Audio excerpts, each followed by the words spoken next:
आ जाइए बायोलॉजी पर। अभी रोशन सर का तो रोशन सर थोड़ा मीटिंग में व्यस्त है और हमारे बाद आ जाएंगे वो। नहीं तो आधा घंटा और आपका क्लास लेट हो जाता तो सोचे पहले बायोलॉजी ही करवा दे। ज्योग्राफी का क्लास होगा, ज्योग्राफी का क्लास इसके बाद होगा। अभी रोशन सर आने में थोड़ा आ नहीं पाते, आधा घंटा और लेट से आते तो आपका क्लास लेट होता है, तो इसीलिए बायोलॉजी लेके हम आ गए हैं। इसके बाद ज्योग्राफी पढ़िएगा आप लोग। तो कल हम लोग 25 तक कर लिए थे ना, 26 से न होगा। ओके, 1 से 25 तक याद हो गया है। अगला प्रश्न है, कल हमने ये समझा था कि फूल और फल देने वाले जो पौधे हैं उनको दो श्रेणियों में बांटा गया है। एक एक बीजपत्री और द्विबीजपत्री। एक बीजपत्री और द्विबीजपत्री। और उसके बाद हम आपको बताए थे कि साइज के आधार पर पौधा 3 प्रकार का, शाकीय पौधा, झाड़ी वाला पौधा और वृक्ष वाला पौधा। जो पौधे बहुत छोटे होते हैं उसे शाकीय पौधे कहते हैं। छोटे पौधे जिनका जीवन काल छोटा होता है उसे शाकीय पौधा कहते हैं। और मध्यम आकार के पौधे को झाड़ी कहते हैं। जैसे गुलाब का पौधा झाड़ी के अंतर्गत आता है, अनार का पौधा, नींबू का पौधा झाड़ी के अंतर्गत आता है। आम, पीपल, इन सब पौधे बड़े आकार के होते हैं, वृक्ष कहते हैं। तो शेप और साइज के आधार पर पौधे 3 प्रकार का, शाकीय पौधा, झाड़ी वाला पौधा और वृक्ष वाला पौधा। एक बीजपत्री, द्विबीजपत्री किन किन पौधे को कहा जाता है, इसकी चर्चा हम कल किए थे।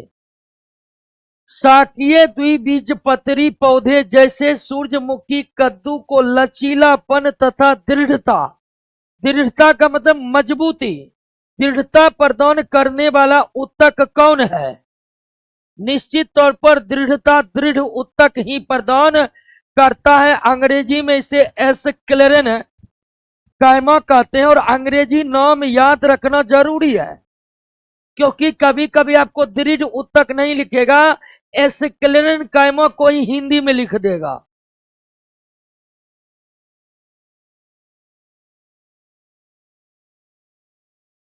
अच्छा, एक मिनट, हाँ हाँ गड़बड़ा गया है।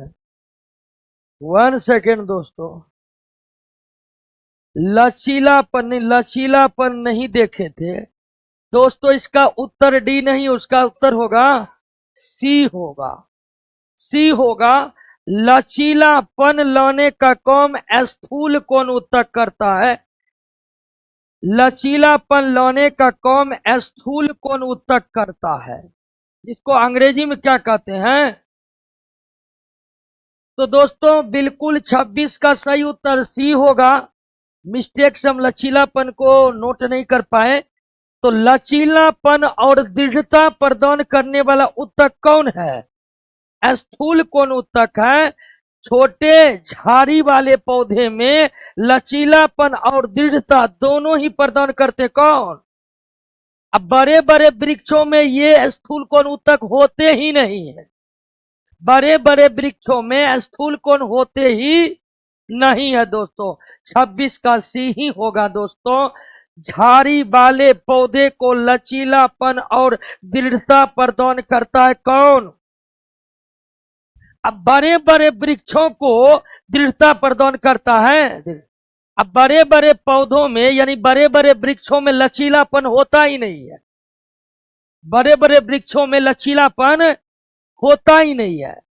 आप गुलाब के डंठल को मोड़िएगा, मुड़ेगा, क्योंकि उसमें क्या है? आप आम के डंठल को मोड़िएगा, वो टूट जाएगा बीच से, वो नहीं मुड़ेगा। आम के डंठल में स्थूल कौन उत्तक है ही नहीं, इसलिए उसके डंठल में लचीलापन नहीं है। जबकि गुलाब के डंठल में लचीलापन है। वो उसको मोड़िएगा तो पूरा मुड़ेगा लेकिन वो टूटेगा नहीं। किस ऊतक के कारण? स्थूल कोण ऊतक के कारण। स्थूल कोण ऊतक के कारण। निम्नलिखित में कौन एक ऊतक जड़ में उपस्थित नहीं रहते हैं? किसी भी पौधे के जड़ में स्थूल कोण ऊतक नहीं होते हैं। अब बड़े बड़े वृक्षों के किसी भी भाग में ये ऊतक नहीं होते हैं। यानी स्थूल कोण ऊतक मुख्यतः शाकीय और झाड़ी वाले पौधे में होते हैं और उन पौधों के भी जड़ों में नहीं होते हैं, मुख्यतः तनों में होते हैं। निम्नलिखित में किस ऊतक के कोशिकाओं की भित्ति लिग्निन के कारण मोटी हो जाती है? कौन ऊतक? स्थूल कोण का ऊतक कोनों पर मोटा होता है सेलुलोज के अधिकता के कारण। स्थूल कोण ऊतक मोटा होता है सेलुलोज के अधिकता के कारण। लिग्निन नामक पदार्थ किसमें पाया जाता है? दृढ़ ऊतक में, स्क्लेरेनकाइमा में। लिग्निन एक ऑर्गेनिक सबस्टांस है, एक कार्बनिक पदार्थ है जिसका काम है कोशिकाओं में मजबूती लाना, कोशिकाओं को जोड़कर ऊतकों को मजबूत बनाना। जिस तरह सीमेंट ईंटे को जोड़ते हैं तो दीवार मजबूत बनते हैं, ठीक उसी तरह लिग्निन मृत कोशिकाओं को जोड़कर कौन ऊतक बनाता है? दृढ़ ऊतक। और दृढ़ ऊतक में मजबूती का कारण भी कौन है? लिग्निन। दृढ़ ऊतक के मजबूती का कारण भी क्या है? पौधों के कुछ भाग मोड़ने पर बिना टूटे आसानी से मोड़े जा सकते हैं, अर्थात लचीलापन के कारण ये ऐसा होगा। कुछ भाग जैसे पत्ते और तने की इस नम्यता का कारण किसकी बहुतायत को माना जा सकता है? तो इसका कारण कौन ऊतक है? कौन ऊतक है? स्थूल कोण ऊतक यानी कोलेनकाइमा। लेकिन कोलेनकाइमा ऑप्शन में ही, तो जब कोलेनकाइमा ऑप्शन में नहीं है तो तब आपको आंसर किसको देना पड़ेगा? दृढ़ोतक। दृढ़ोतक यानी दृढ़ ऊतक, जिसको अंग्रेजी में स्क्लेरेन।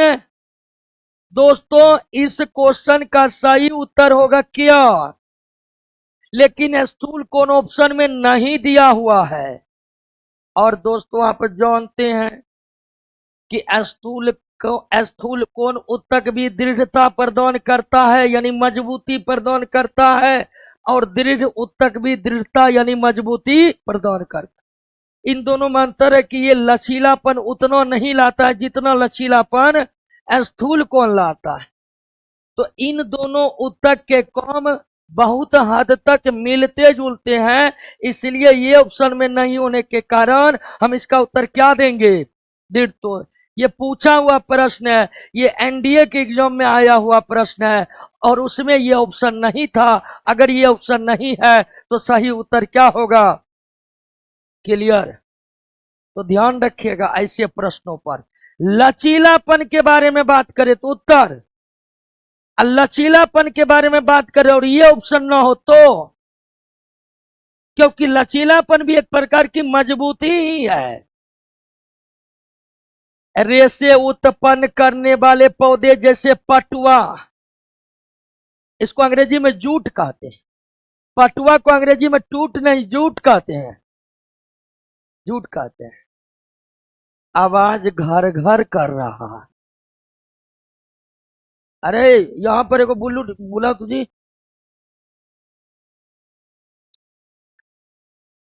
रेशे उत्पन्न करने वाले पौधे जैसे पटुआ में किस ऊतक की प्रचुरता होती है?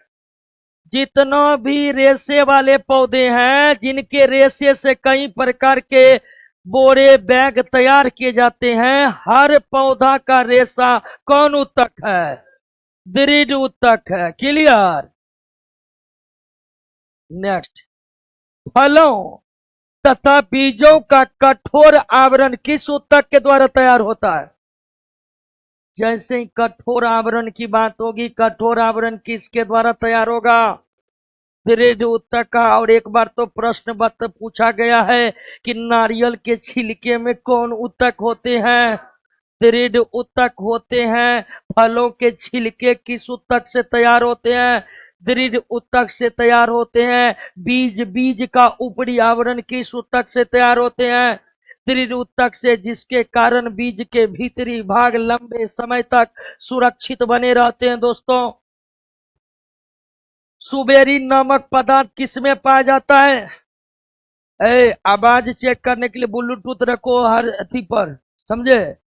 आवाज पूछते आवाज कैसा, तो ऐसे कौन में लगाता है? ठीक है, कहाँ? एयरफोन कोचिंग की तरफ से रखो और पूरा आदेश दो कि एयरफोन लगा के आवाज को चेक करते रहना है। ठीक है ना? हर सिस्टम पर एयरफोन दो।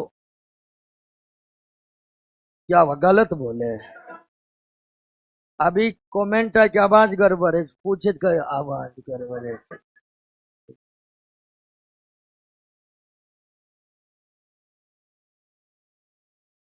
क्लियर?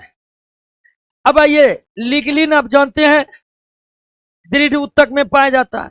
तो लिग्लिन के तरह सुबेरिन भी एक प्रकार का कार्बनिक पदार्थ है, जिसमें जो किसमें पाया जाता है? कौर का मतलब दोस्तों छाल। कौर का मतलब छाल। शीशम और छाल मुख्यतः बड़े बड़े वृक्षों में बनते हैं ठीक तरह से। तो कौर के एक विशेष प्रकार का छाल है। हालांकि दोनों में अंतर है, लेकिन मूल रूप से बहुत ज्यादा अंतर नहीं है। छाल को कौर और कौर को छाल कहा जा सकता।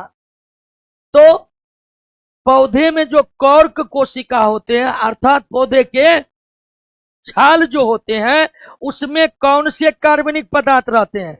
सुबेरीन। सुबेरीन रहने के कारण छाल में जल्दी आग नहीं पकड़ता है।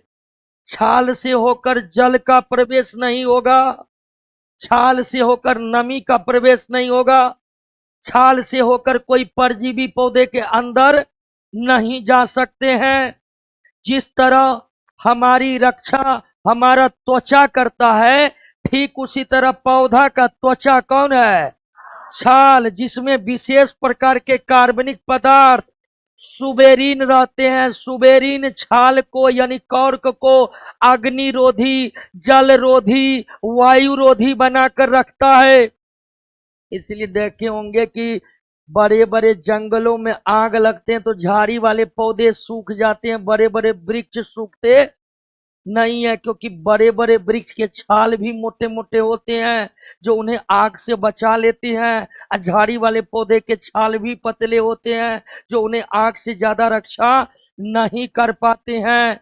सुबेरीन क्या है? कार्बनिक पदार्थ, ऑर्गेनिक सब्सटेंस, जिसका फार्मूला बहुत बड़ा है, इसलिए उसको लिखना नहीं है।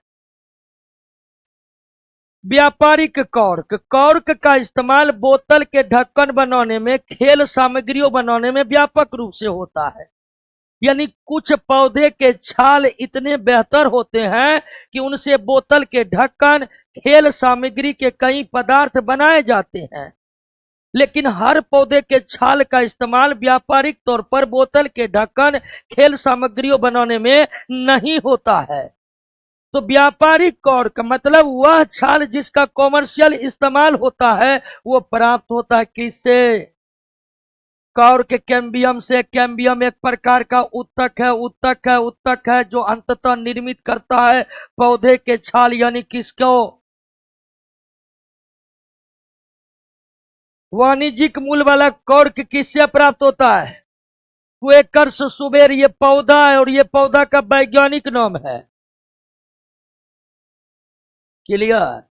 आप याद रखिएगा, व्यापक स्तर पर जिन कॉर्क का इस्तेमाल विभिन्न प्रकार के खेल सामग्री बनाने में, विभिन्न प्रकार के बोतलों के ढक्कन बनाने में होता है, वे कॉर्क किन पौधों से प्राप्त किए जाते हैं? क्वेकर्स सुबेर से प्राप्त किए जाते हैं। क्वेकर्स सुबेर से प्राप्त किए जाते हैं। मृदु उत्तक की कोशिका गोलाकार होता है। अब याद रखिएगा, स्थूल कोण उत्तक का कोशिका कोना पर मोटा होता है। दृढ़ ऊतक का कोशिका कैसा होता है, इसके लिए एक प्रश्न है, होने दीजिए उस पर।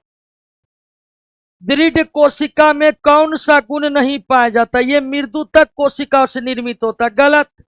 मृदुतक स्वयं एक ऊतक है जो जीवित कोशिकाओं से बना होता है। क्या उन्हीं से दृढ़ ऊतक बना होता है? कौन सा गुण नहीं पाया जाता? पहला गुण ही नहीं पाया जाता है। दृढ़ ऊतक किन कोशिकाओं से बने होते हैं? मृत कोशिका से बने होते हैं, जबकि मृदुतक के बारे में आप जान चुके हैं कि यह जीवित कोशिका है। दृढ़ ऊतक मृत कोशिका से बने दृढ़ ऊतक मृत कोशिका से बने होते हैं, मृदुतक कोशिका से नहीं। इनके भित्ति में लिग्निन होता है, बिल्कुल सही है। ये कोशिकाएं मृत और संकीर्ण अवकाश वाली होती है, सही। मतलब दृढ़ ऊतक में जो कोशिकाएं हैं उनके बीच कोई खाली जगह नहीं होता है, यानी संकीर्ण मतलब बहुत कम। इनकी कोशिकाएं लंबी और उनके सिर नुकीले होते हैं।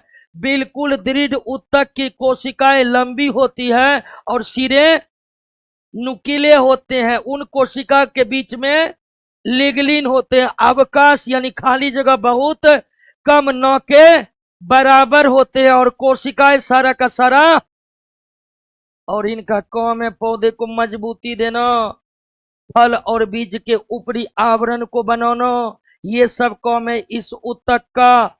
दृढ़ ऊतक यानी स्क्लेरेनकाइमा के कोशिकाओं का आकार लंबा होता है और सिर क्या होता है? नुकीला। नारियल के छिलके के रेशे देखे हैं, वो रेशे कौन ऊतक है? दृढ़ ऊतक। एकदम रेशे लंबे नुकीले होते हैं कि नहीं होते? निम्नलिखित में किस ऊतक के कोशिका में अंतरा कोशिकीय स्थान नहीं पाया जाता? अब देखिए, आप जानते हैं कि कोशिकाओं का समूह मिलकर ऊतक बनाते हैं। तो एक ऊतक के किन्हीं दो कोशिकाओं के बीच के खाली जगह को क्या कहते हैं? अंतःकोशिकीय स्थान यानी इंटरसेलुलर स्पेस। यानी जिस तरह पदार्थ के परमाणुओं के बीच के खाली जगह को इंटरमोलिकुलर स्पेस कहते हैं, ठीक उसी तरह ऊतक के किन्हीं दो कोशिकाओं के बीच के खाली जगह को इंटरसेलुलर स्पेस कहते हैं। और इंटरसेलुलर स्पेस जो है विभाजोत्की ऊतक में बिल्कुल भी नहीं होता है, दृढ़ ऊतक में बिल्कुल भी नहीं होता है, स्थूल कोण ऊतक में बहुत बहुत कम होता है। इंटरसेलुलर स्पेस बहुत ज्यादा होता है। किस ऊतक में? होता क्या है कि मृदुतक का कोशिका गोलाकार होता है। मृदुतक का कोशिका और गोलाकार आकृति एक दूसरे से जुड़ेगा तो बीच में क्या रह जाएगा? खाली जगह रह जाएगा। तो मृदुतक ऊतक में ओके, अच्छा नहीं पाया जाता है। अच्छा, विभाजोत्की दृढ़ में नहीं पाया जाता। पाया जाता है किस में? दोस्तों यहाँ नहीं पाया जाता, तो नहीं पाया जाता अभी बता दिए कि विभाजोत्की ऊतक में अंतरा कोशिकीय स्थान नहीं होते हैं। दृढ़ ऊतक में भी अंतरा कोशिकीय स्थान यानी कोशिकाओं के बीच खाली जगह किस ऊतक में पाए जाते हैं? और मृदुतक ऊतक में अंतरा कोशिकीय स्थान इसलिए ज्यादा पाए जाते हैं कि इनके कोशिका गोल हैं। अब गोल कोशिका मिलकर ऊतक बनाएगा तो देख रहे ना बीच में क्या रह जाएगा? बात समझ गए ना? नहीं तो किसमें नहीं, किसमें हाँ? पौधे से प्राप्त होने वाला कॉर्क यानी पेड़ की छाल में कौन सी विशेषता होती है? ये नहीं काहे बवाल मचा रहा है? सॉरी दोस्तों, नहीं छूटा। और ये जानते हैं ये हमारा नहीं, विद्यार्थियों की भी सबसे बड़ी समस्या। क्या हुआ? जितना बता रहे उतना याद नहीं हो रहा, ऊपर से अलग से पूछ रहा है। आइए, क्वेश्चन आया है, क्वेकर्स सुबेर किस पौधे का वैज्ञानिक नाम है? अभी हमको भी खोजना पड़ेगा थोड़ा। क्या हुआ? अब हंस का रहे हैं? आपको क्या लग रहा है हम बहुत ज्ञानी आदमी है? अब बहुत चीज सब कुछ रट के आए हुए हैं? नहीं, ऐसा नहीं है दोस्तों। स्थिति यह है कि एक क्लास लेने के लिए 3 घंटा पढ़ना पड़ता है। सही बता रहे हैं। अगर कोई पढ़ाने के क्षेत्र में उतरना चाहते हैं तो उसके लिए एडवांस में टिप्स है कि आप पढ़ने का आदत डाल लीजिए, तो बता देंगे दोस्तों। आइए 38 पर आते हैं। पौधे से प्राप्त होने वाले, हाँ लेकिन आपको बिना पढ़े भी टीचर बन सकते हैं स्कूल, सरकारी स्कूल में, है कि ना है? सरकारी स्कूल के मास्टर को कोई मतलब नहीं है कि मतलब हमको पढ़ना चाहिए, अच्छा से पढ़ाएंगे, थोड़ा विद्यार्थियों के बीच नाम कमाएंगे। विद्यार्थियों के बीच ऐसा है कि हम देखते हैं समाज में जो टीचर पढ़ा रहा है सरकारी स्कूल में, विद्यार्थी के बीच पूरा नाम है उसका, और गांव में पूरा इज्जत। लेकिन ऐसे बहुत कम है, 10% नहीं होगा। बाकी का पूरा सबका काम यही है, सुबह उठना, नहाना, मोटरसाइकिल स्टार्ट करना, स्कूल जाना, अब फिर छुट्टी होगा मोटरसाइकिल स्टार्ट करके घर आना, अब फिर चुनाव में लग जाना। यही का पढ़ाई लिखाई से कोई मतलब न है। और उसके बाद क्या कहेगा एक टीचर, कैसे उधर मिले?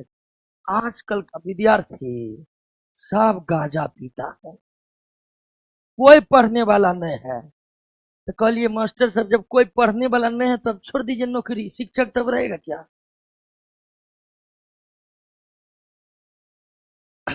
एक समय नहीं था कि, एक समय मतलब 5 साल पहले की बात थी, और बहुत बड़े इंजीनियरिंग कॉलेज के प्रोफेसर आकर मीडिया को बता रहे थे कि आजकल के इंजीनियर में ना क्वालिटी नहीं है, बहुत खराब क्वालिटी का बीटेक वाला सब लड़का है। अब बताइए ये बात कहीं से सही है? बात यह है कि आजकल बीटेक कॉलेज के प्रोफेसर का क्वालिटी खत्म है कि ना है? जब प्रोफेसर का क्वालिटी नहीं है तो विद्यार्थी की क्वालिटी हो पाएगा? है वही बात है। आप समझिए, एक बच्चा जो अभी वयस्क नहीं हुआ है, उसको सरकारी स्कूल का मास्टर सब कहता है कि ये गांजा पीता है, ये पढ़ने वाला नहीं है। बस सही बात है। और सरकार कोई एक्शन नहीं लेता। अरे गांजा पीता तो जाइए उसके माता पिता कहिए कि आपका बेटा नशा के चपेट में। आखिर 18 साल के बच्चे को कोई गलती दी जा सकती है? उसको माहौल ऐसा मिला कि वो गांजा पीने लगा, उसमें तो उसका कोई दोष है नहीं। दोष उसके माता पिता का है, उसके समाज का है, और सबसे बड़ा दोष उसके स्कूल के मास्टर का है कि ना है? कि जो पढ़ाई में रुचि उत्पन्न नहीं कर पा रहा। तो ऐसे ऐसे लोगों से बच के रहना है दोस्तों। 38 नंबर, क्या पढ़ा रहे थे क्वेश्चन? पौधे से प्राप्त होने वाला, पौधे से प्राप्त होने वाला कॉर्क में कौन सी विशेषता नहीं होती? पौधे से प्राप्त होने वाला कॉर्क में कौन सी विशेषता नहीं होती है? तो कॉर्क के बारे में बताएं। सबसे पहले बताएं कि कॉर्क में सुबेरिन नामक पदार्थ रहता है, जिससे कॉर्क विद्युत रोधी, उष्मा रोधी, जल रोधी, वायु रोधी, ये सब गुणों से भरपूर होते हैं। इनके कोशिकाओं में पर्याप्त मात्रा में जीव द्रव पाए जाते हैं। गलत। देखिए छाल जो है ना, वो मृत कोशिका से बने होते हैं। अब मृत कोशिका का मतलब है कि उसका कोशिका द्रव अथवा जीव द्रव क्या हो चुका है? सूख चुका है। एक कोशिका में कोशिका द्रव भरा है तो वो जीवित है, और कोशिका द्रव सूख गया तो समझिए वो मर गया। कोशिका द्रव यानी कि जीव द्रव। तो कॉर्क कोशिका यानी पेड़ के छाल की जितनी भी कोशिका हैं वो सब मृत कोशिका हैं।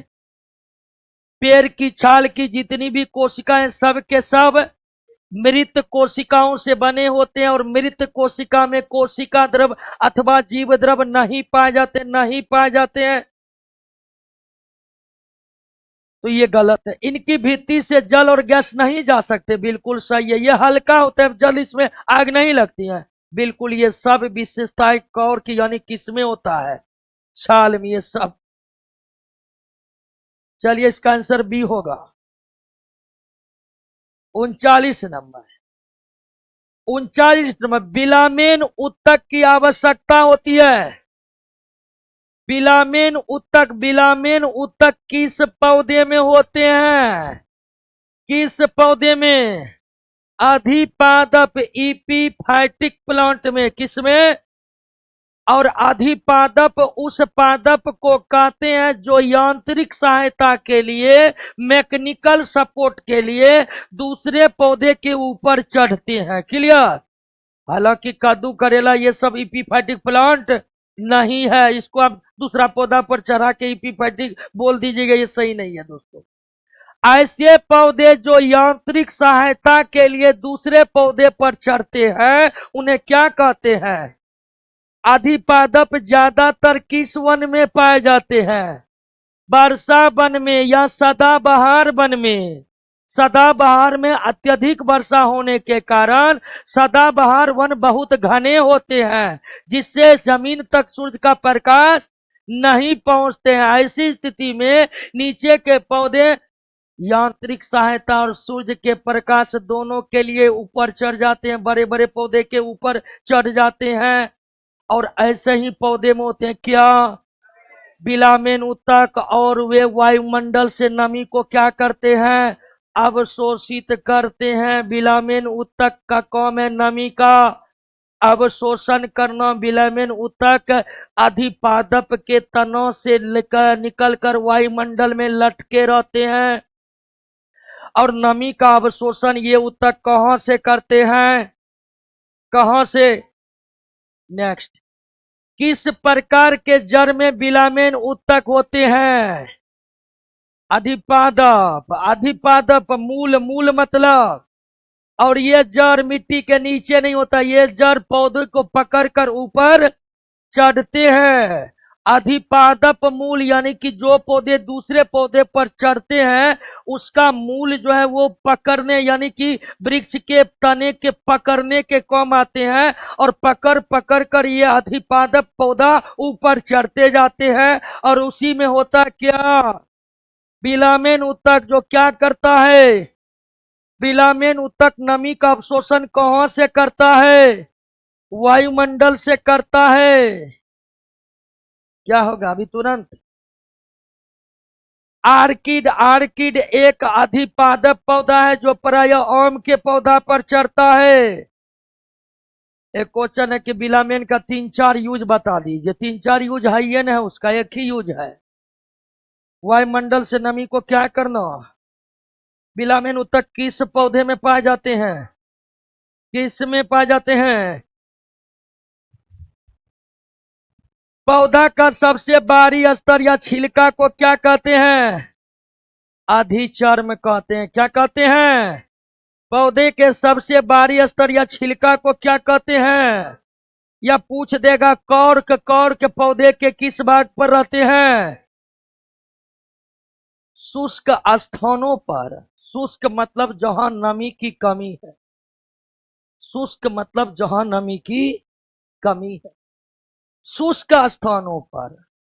शुष्क स्थानों पर पाए जाने वाले पौधे की इपीडर्मिस में कौन सी परत होती है जो पौधे में जल हानि से रोकता है? क्यूटिकल यानी मरुस्थलीय पौधा जिसको जेरोफाइट भी कहते हैं। जेरोफाइट पौधा या मरुस्थलीय पौधा उस जगह पर है जहां जल की बहुत कमी है।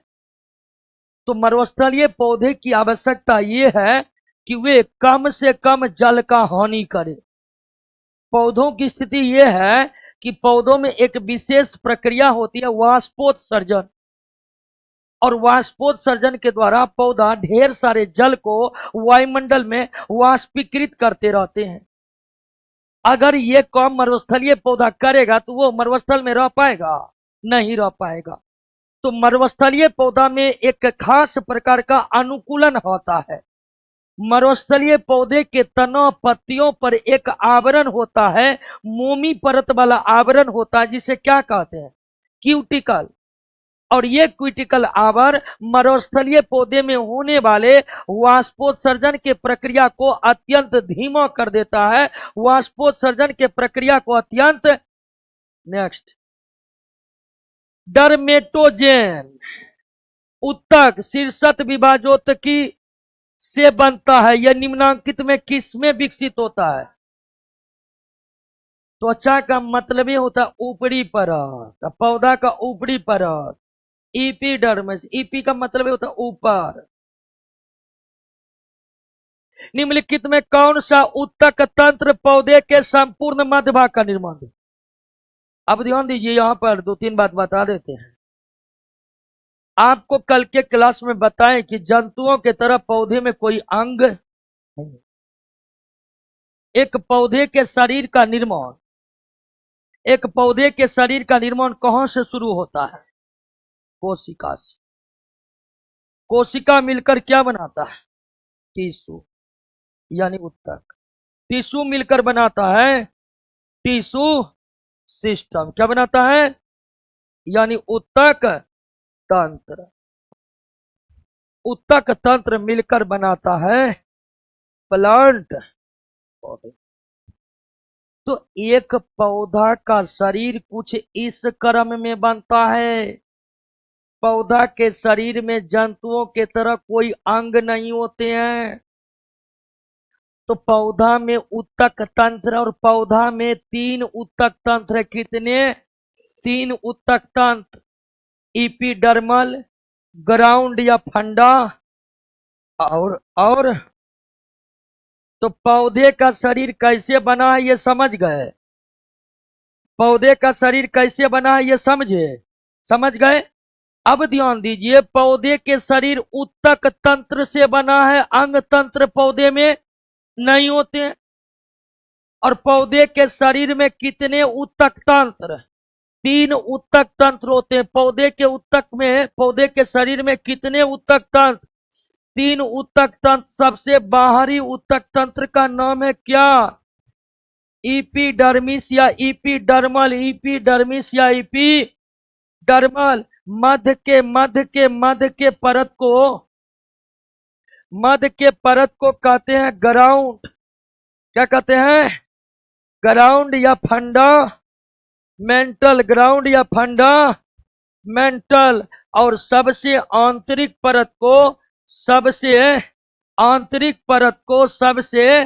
आंतरिक उत्तक तंत्र को कहते हैं दोस्तों क्या? वास्कुलर। तो पौधे के शरीर में कितने उत्तक तंत्र? इपीडर्मिस, ग्राउंड या, और तीसरा सबसे बाहरी उत्तक तंत्र इपीडर्मिस, जिसका काम है हानिकारक परजीवियों से, वातावरण के प्रभाव से पौधों को बचाना। इपीडर्मिस का काम है सुरक्षा देना। इपीडर्मिस का काम है ग्राउंड या फंडामेंटल टिश्यू सिस्टम पौधे के लिए भोजन बनाते हैं और भोजन को जमा रखते हैं। अब वास्कुलर टिश्यू सिस्टम का काम है भिन्न भिन्न पदार्थों को पौधे के एक भाग से पौधे के दूसरे भाग में भेजना। क्लियर? तो पौधे के शरीर में कितने उत्तक तंत्र? 3। सबसे बाहर में, मध्य में, सबसे अंदर। किस उत्तक तंत्र का काम सुरक्षा देना है? भोजन बनाना और भोजन का संग्रह करना। अब परिवहन का काम करना। अब वैसे वास्कुलर का पर्यायवाची होता है ट्रांसपोर्टिंग। वास्कुलर मतलब ट्रांसपोर्टिंग, यानी विभिन्न पदार्थों को एक भाग से दूसरे भाग में भेजे। क्लियर? तो आप जो पौधा देखते हैं, पौधा देखते हैं ना जी, जैसे आमे का पौधा, तो उसके ऊपर में क्या है? उसके नीचे और सबसे भीतर। क्लियर? आप देखे होंगे ग्राउंड का काम है भोजन बनाना, भोजन संग्रह। अब देखिए, बड़े बड़े वृक्ष के सबसे भीतरी भाग को गांव सब में साल कहा जाता है, जो बड़ी मजबूत होते हैं। वो मजबूत क्यों होते हैं? तो साल बनते हैं किससे? बल्कुलर से। और ये परिवहन का काम करता है, इसीलिए बहुत मजबूत होते हैं। और ऊपरी भाग का लकड़ी जो व्हाइट कलर का होता है उसमें कोई दम नहीं रहता, उसमें घून लग जाता है, क्योंकि वो कौन भाग होते हैं? ग्राउंड। और उसमें ढेर सारे भोजन जमा रहते हैं, इसलिए जल्दी उसमें क्या लग जाते हैं? घून लग जाते हैं। बात समझ रहे हैं ना? वैसे ये क्वेश्चन है, क्या होगा? संपूर्ण मध्य भाग, बाहरी भाग, भीतरी भाग, मध्य भाग। लिख लीजिए बाय आंतरिक। और पौधे में 3 ही उत्तक तंत्र होते हैं। एक क्वेश्चन आ रहा है कि लेकिन मरुस्थलीय पौधे तो अपना पत्ता गिरा देते हैं, फिर कैसे वाष्पोत्सर्जन होता है? पत्ता गिरा नहीं देते हैं, पत्ते को कांटों में परिवर्तित कर देते हैं। रंध्र या मूल रोम पाए जाते हैं किसमें? अब रंध्र क्या है, मूल रोम क्या है? अगर पौधे के पत्तियों को माइक्रोस्कोप लेकर देखा जाए तो उन पत्तियों में छोटे छोटे छिद्र दिखाई पड़ते हैं। अगर पौधे के पत्तियों को माइक्रोस्कोप लेकर देखा जाए तो उन पत्तियों में छोटे छोटे छिद्र दिखाई पड़ते हैं। उन्हीं छिद्रों को क्या कहते हैं? रंध्र। और पत्तियों के छिद्र अर्थात रंध्र का वही काम है जो हमारे शरीर में काम है किसका? नाक का, यानी गैस लेना छोड़ना। अब मूल रोम, पौधे के जड़ को देखे हैं? पौधे के जड़ को देखे हैं? पौधे के जड़ में बालों के समान पतली पतली संरचनाएं पाई जाती है। पौधे के जड़ों में बालों के समान पतली पतली संरचनाएं पाई जाती है, जिसे क्या कहते हैं? मूल रोम कहते हैं, मूल रोम। अब रंध्र भी पत्ती के ऊपरी भाग में है, अब मूल रोम भी जड़ के ऊपरी भाग में है। और ऊपरी भाग को क्या कहते हैं? ऊपरी भाग को क्या कहते हैं? इपिडर्मिस। पौधे के बाह्य त्वचा के ठीक नीचे के परत को क्या कहते हैं? परिरंभ। Sorry sorry, cortex. Cortex cortex cortex cortex cortex. Cortex के नीचे के परत को परिरंभ कहते हैं। पौधे के अंतस त्वचा और संवहन मंडल के बीच पाए जाने वाले परत को क्या कहते हैं? परिरंभ कहते हैं, पेरीसाइक्लिक कहते हैं। परिरंभ या पेरीसाइक्लिक कहते हैं, याद रखिएगा, इसको एकदम रट जाना है दोस्तों। कैम्बियम के बारे में बताए हुए ना, ये पार्श्व विभाजोत्की है। अब कह रहा है कि कैम्बियम के संबंध में निम्न में कौन एक सही नहीं है? ये जाइलम फ्लोएम के बीच में रहते हैं, बिल्कुल सही है। एक बीज पत्री द्वि बीज पत्री दोनों पौधे में पाया जाता है, गलत। ध्यान रखिएगा, एक क्वेश्चन हम पहले बनाए थे कि एक बीज पत्री के तनों की मोटाई क्यों नहीं बढ़ती है कैम्बियम के अनुपस्थिति के? तो कैम्बियम उत्तक एक बीज पत्री में नहीं होते हैं, ये वाले प्रश्न बनाए हैं। और प्रश्न ये था कि एक बीज पत्री पौधा की मोटाई क्यों नहीं बढ़ती है? तो कैम्बियम के अभाव के कैम्बियम उत्तक जाइलम फ्लोएम उत्तक के बीच में रहते हैं, परंतु ये केवल द्विबीज पत्री में रहते हैं, एक बीज पत्री में। निम्नलिखित में कौन सा परत भरण या मूल उत्तक तंत्र के अंतर्गत आते हैं? तो देखिए, उत्तक तंत्र 3 प्रकार के आते हैं। तो भरण उत्तक तंत्र में आते हैं क्या? कॉर्टेक्स और और ये यहां लिखिए पीठ है, ये पीठ नहीं पीठ है।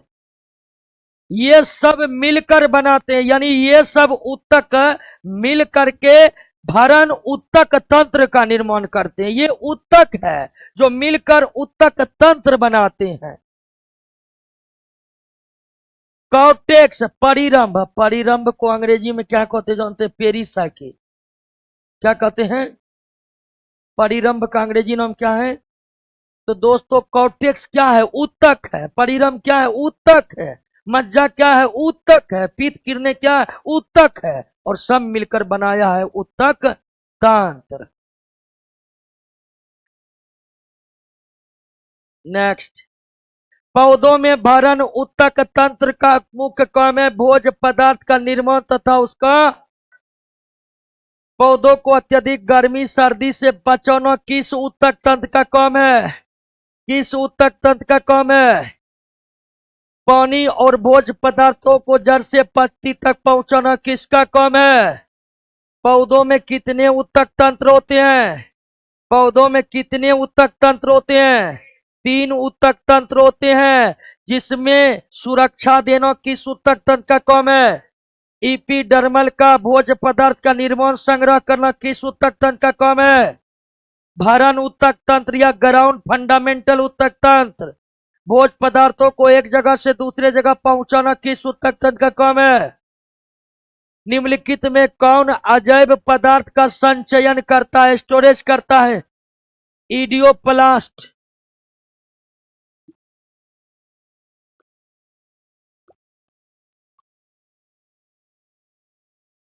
एक 47 का पहले ये बताए थे। 1 मिनट 47 पर आ जाए।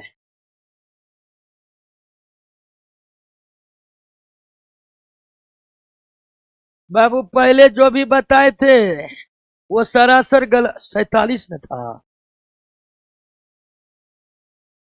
अरे हल्ला नहीं, 47 का सी होगा। 47 का सी होगा। सी सी 48 का जो दिए वही होगा। निम्नलिखित में कौन अजैव पदार्थ का संचयन करता? ईडियो संवहन बंडल जिसमें जाइलम के दोनों ओर फ्लोएम पाया जाता है उसे क्या कहते हैं? अब ध्यान दीजिए, थोड़ा सा ध्यान दीजिए।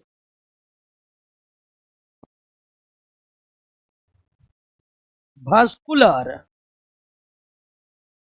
टिश्यू, ध्यान दीजिएगा। वास्कुलर टिश्यू सिस्टम 3 प्रमुख ऊतक से बनता है। वास्कुलर टिश्यू सिस्टम 3 प्रमुख ऊतक से बनता है। जाइलम, फ्लोएम और कैम्बियम। अभी तुरंत आप पढ़े कि कॉर्टेक्स, परिरंभ, पीथ किरणें ये सब मिलकर भरण या ग्राउंड ऊतक तंत्र का निर्माण करता है। तो पौधे के सबसे भीतरी ऊतक तंत्र है वास्कुलर टिश्यू सिस्टम। और वास्कुलर टिश्यू सिस्टम किन किन ऊतकों से मिलकर बना होता है? जाइलम, फ्लोएम और। अब इस टिश्यू सिस्टम में बात क्या कर रहा जी? नहीं पढ़ना, निकल जाओ, बात नहीं। जिस जिस टिश्यू सिस्टम, ये तीनों मिलकर बनाता है वास्कुलर टिश्यू सिस्टम। अब इन तीनों ऊतक की विशेषता, ये तीनों ऊतक की, इस तीनों ऊतक की व्यवस्था के आधार पर वास्कुलर टिश्यू सिस्टम कई प्रकार के हो सकते हैं।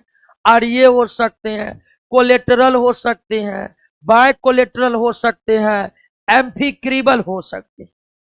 तो कह रहा है कि ऐसे संवहन मंडल जिसमें जाइलम के दोनों ओर फ्लोएम हो।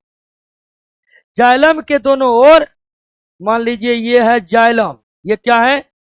जाइलम। उसके बाद है कैम्बियम, उसके बाद है कैम्बियम, उसके दोनों तरफ क्या है? तो ऐसे संवहन मंडल को क्या कहते हैं? देखिए बीच में है और दोनों तरफ है और उसके दोनों तरफ है। तो ऐसा अगर जाइलम, फ्लोएम, कैम्बियम इस प्रकार से व्यवस्थित होंगे वास्कुलर टिश्यू सिस्टम में, तो उस वास्कुलर टिश्यू सिस्टम को क्या कहेंगे? बायकोलेट्रल। और अगर नीचे है जाइलम और ऊपर में है फ्लोएम तो उसे क्या कहेंगे? कोलेटरल। और अगर जाइलम, फ्लोएम एक दूसरे से अलग अलग है, जाइलम, फ्लोएम एक दूसरे से अलग अलग है, उसे क्या कहेंगे? आर्य। ऐसे संवहन मंडल जिसमें जाइलम के दोनों तरफ फ्लोएम उसे क्या कहते हैं? बाइकोलेट्रल। ऐसे संवहन मंडल जिसमें जाइलम फ्लोएम एक दूसरे से अलग हो उसे क्या कहते हैं? आर्य। ऐसे संवहन मंडल जिसमें भीतर के तरफ जाइलम ऊपर के तरफ फ्लोएम उसे क्या कहते हैं? कोलेटरल। तो इन तीनों को याद रखिए।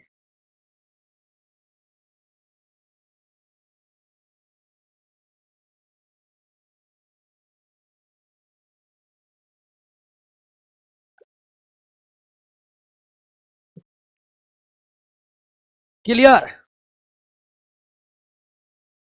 नेक्स्ट। और ये संवहन मंडल कहां पाए जाते हैं? जड़ में। किस पौधे के जड़ में? अब इसको याद रखिए। ऐसे संवहन मंडल जिसमें जाइलम फ्लोएम एक दूसरे के क्या हो? अलग हो। जाइलम फ्लोएम एक दूसरे से क्या हो? अलग हो, उसे क्या कहते हैं? और ये संवहन मंडल जो कहां पाया जाता है? जड़ में। किसके जड़ में? पौधों में स्टील परत में क्या शामिल होते हैं? स्टील परत में परिरंभ, संवहन, फूल तथा मज्जा ये सब शामिल होते हैं। क्लियर? एक वृक्ष के आयु का पता किसके द्वारा लगाया जा सकता है? वार्षिक वलय को। पौधे के तने को अगर काटिएगा ना तो उसमें स्पष्ट घेरे दिखाई देते हैं, और ये घेरा एक वर्ष में एक बनते हैं, इसीलिए इसे हम क्या कहते हैं? तो पौधे के तना को अगर हम काटेंगे तो तनों में स्पष्ट घेरे दिखाई पड़ते हैं, और ये घेरे पौधे में इसलिए बनते हैं कि पौधे में एक समान रूप से डेवलपमेंट नहीं होता है। बसंत ऋतु में पौधे में वृद्धि बहुत ज्यादा होती है और शीत ऋतु में बहुत कम। कभी वृद्धि कम कभी वृद्धि अधिक होने के कारण ही पौधे के तने में ऐसे घेरे बनते हैं, और एक घेरा बनने में एक वर्ष लगते हैं। क्लियर? तो इसीलिए इसे क्या कहते हैं? तो पौधे के आयु का पता किससे गणकर? वार्षिक बले चूंकि एक वर्ष में बनते हैं, तो जिस पौधा में जितना वार्षिक बले होगा उसकी आयु उतनी ही होगी, उसकी आयु उतनी ही होगी। वार्षिक बलय या वृद्धि बलय में क्या शामिल होते हैं? बसंत काठ तथा, यानी बसंत ऋतु में वृद्धि के दौरान जो काष्ठ बना उसे क्या कहते हैं? शरद ऋतु में वृद्धि के कारण जो बना उसे क्या कहते हैं? बसंत ऋतु में बहुत ज्यादा वृद्धि होने के कारण बसंत काष्ठ जो होते हैं हल्के उजले रंग के होते हैं, और शरद काष्ठ हल्के फीके रंग के होते हैं। बात समझे? निम्नलिखित में किसके सक्रियता के कारण वृद्धि बलय बनती है? अंतरंबीय एदा, अंग्रेजी में लिख लीजिए internal cambium. Internal cambium. Internal cambium. Cambium बताए ना जी, जाइलम फ्लोएम के बीच वाला उत्तक, संवहन मंडल का उत्तक।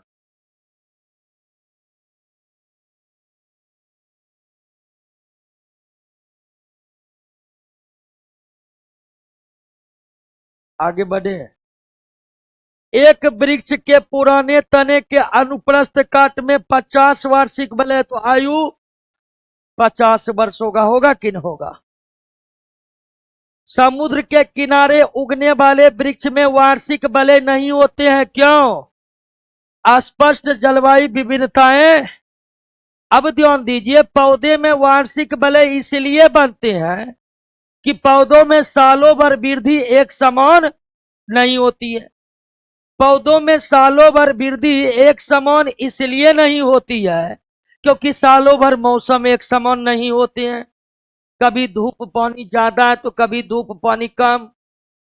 धूप पानी ज्यादा मिलेगा तो पौधे भोजन ज्यादा बनाएंगे, वृद्धि भी ज्यादा करेंगे।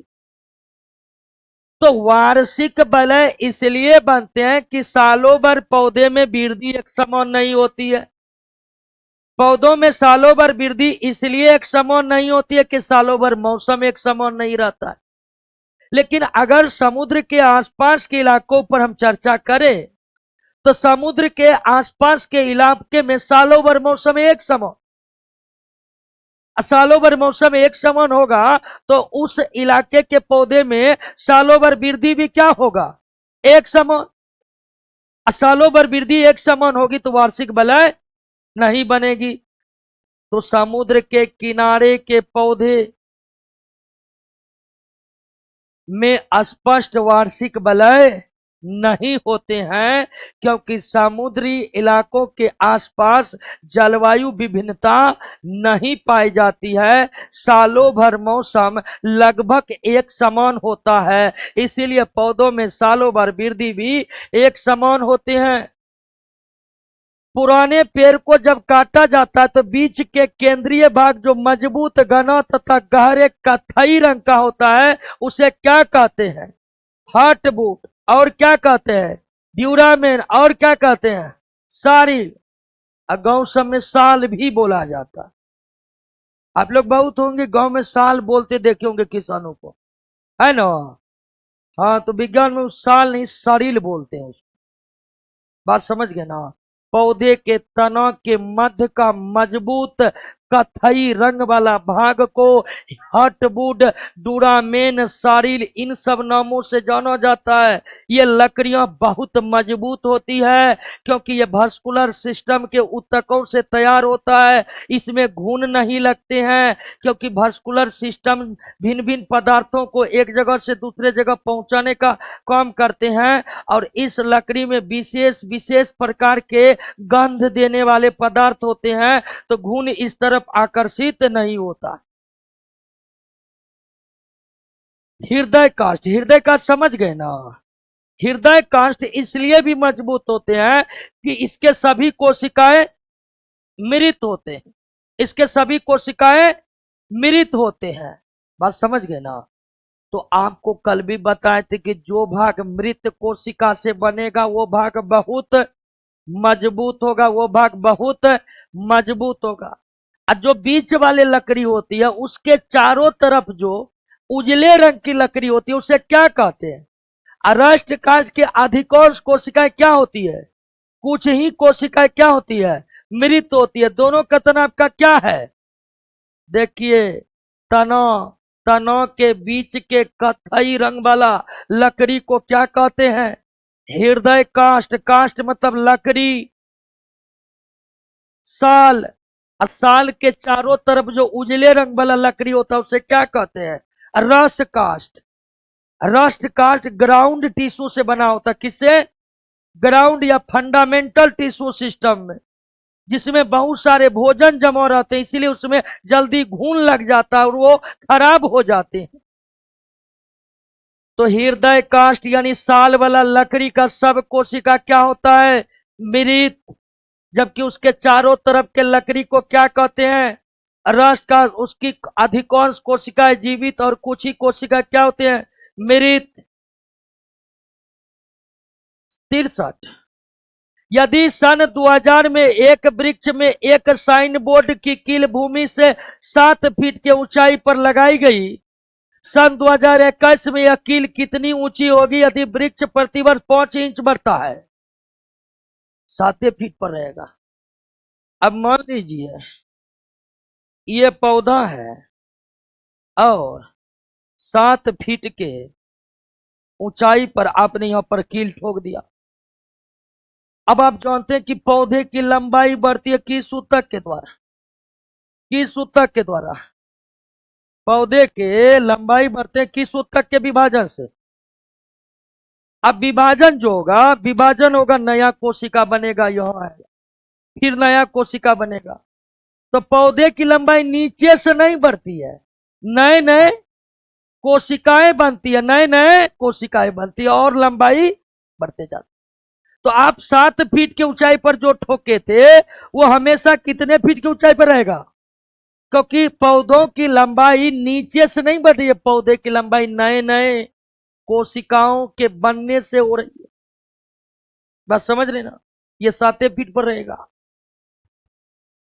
जटिल ऊतक बना होता। जटिल ऊतक भिन्न भिन्न कार्य करने वाले विभिन्न प्रकार के कोशिकाओं से बना होता। और जटिल ऊतक में मुख्यतः कौन आते हैं? जाइलम। और जटिल ऊतक में मुख्यतः कौन आते हैं? चालनी नलिका सह कोशिका पाई जाती है किसमें? देखिए, जाइलम भी कितने कोशिका से? 4 प्रकार के कोशिका से बना होता है। अब फ्लोएम भी कितने प्रकार के कोशिका? 4 प्रकार के कोशिका से बना होता है। जाइलम भी 4 प्रकार के कोशिका से बनते हैं और फ्लोएम भी 4 प्रकार के कोशिका से बनता है।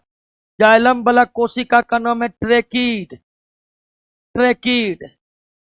भेसस,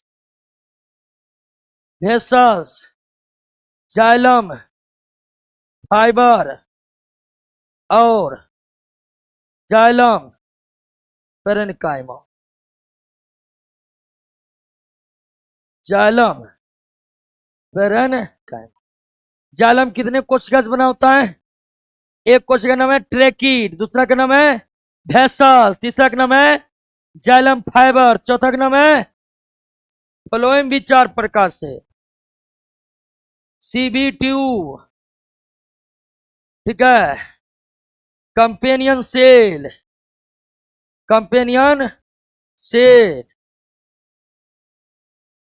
फ्लोएम फाइबर और फ्लोएम पेरेन्काइमा।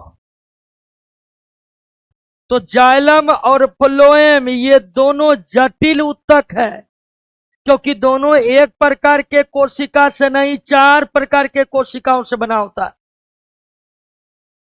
और चारों कोशिका अलग अलग हैं। तो सीबी ट्यूब को हिंदी में क्या कहते हैं? कंपेनियन सेल को हिंदी में, अंग्रेजी में इसलिए लिख दिए कि ज्यादातर ऑप्शन अंग्रेजी में लिखा जाता है। ट्रेकीड को हिंदी में ट्रेकीड लिख के देगा। बात समझे कि नहीं समझे? तो सीबी ट्यूब को हिंदी में क्या कहते हैं? कंपेनियन सेल को, तो ये दोनों किस में पाया जाता है? ट्रेकीड भेसस किस में पाया जाता है? तो अंग्रेजी नाम ही याद रखिए, और परीक्षा में तो हिंदी अंग्रेजी दोनों रहता है। जाइलम भी कितने कोशिका से बना है? फ्लोएम भी कितने कोशिका से बना है? 4 कोशिका से बना है। क्लियर? अब दोस्तों कर लेते हैं, ओके। और रोशन सर बोले हैं कि आज उनका चैप्टर में आज खत्म हो जाएगा, बहुत कम क्वेश्चन है, हल्के क्वेश्चन है, तो आप लोग 5 मिनट इंतजार कर लीजिए। रोशन सर अब रेडी हो गए हैं। दोनों तरफ फ्लोएम बीच में जाइलम, उसे कोलेटरल कहते हैं। दोनों तरफ फ्लोएम बीच में जाइलम, उसे बाइकोलेटरल कहते हैं। तो ऐसा उसे बाइकोलेटरल कहते हैं। दोनों तरफ फ्लोएम बीच में जाइलम, उसे बाइकोलेटरल कहते हैं।